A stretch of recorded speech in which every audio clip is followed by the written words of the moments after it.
Zahos seems to have spent half a lifetime on a mission of service. A qualified nurse, she has donated her time and expertise to help during the Greek crisis, at Christmas Island, the Nepal earthquake, and most recently in the migrant crisis in Mytilene.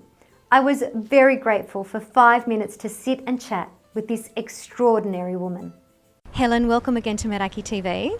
Thank you for having me again. You're very welcome. Let's just recap very quickly. Last year, you were over in Mytilene with the massive refugee stuff that was going on. Give us a quick rundown of what went down. So I went over as a volunteer with Medicine du Monde, which was a medical organisation, and I spent 6 weeks on Lesbos and 6 weeks on the border of Fyrom and Greece. And I looked after refugees that were coming through that needed medical needs. Was it pretty violent? There were times that was quite scary. There was a lot of violence, not just amongst the refugees, but also with the authorities as well. So it was quite a heightened environment, I should say. You are getting lots of questions from people asking how can they help.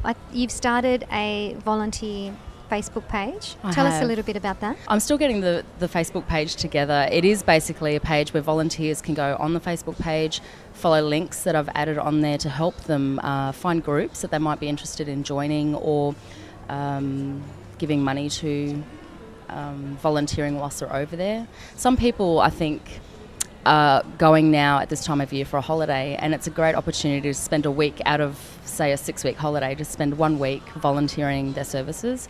You don't have to be a nurse or a medical person. If you can provide a blanket, if you can cook some food, even bring some groceries along and help the refugees and the other volunteers.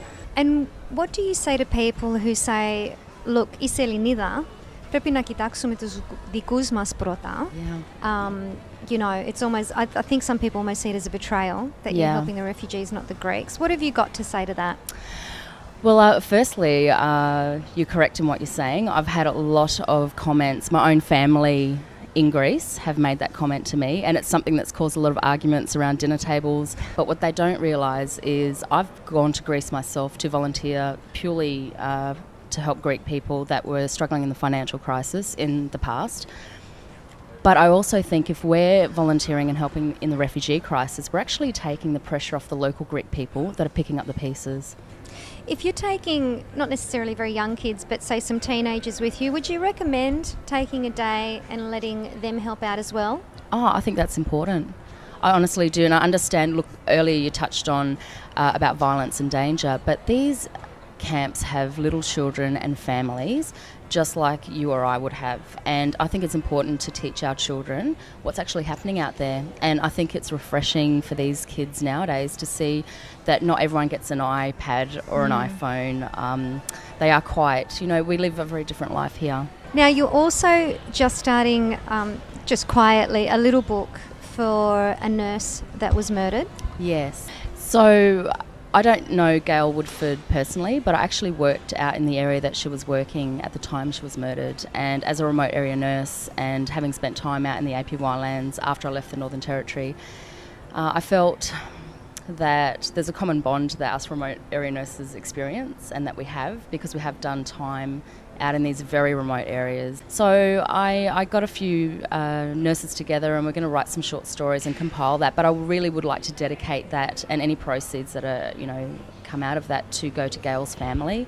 Helen, thank you so much for all that you've done and you continue to do, and we look forward to talking to you again. Thanks so much, and can I just say a really big thank you to all of the Meraki TV team, because you've all been there from the start, and I've kept in contact with you and Maria and Vasily, and we've had these chats, and even while I was overseas and before I left, and all the support. So thank you so much. Thank you.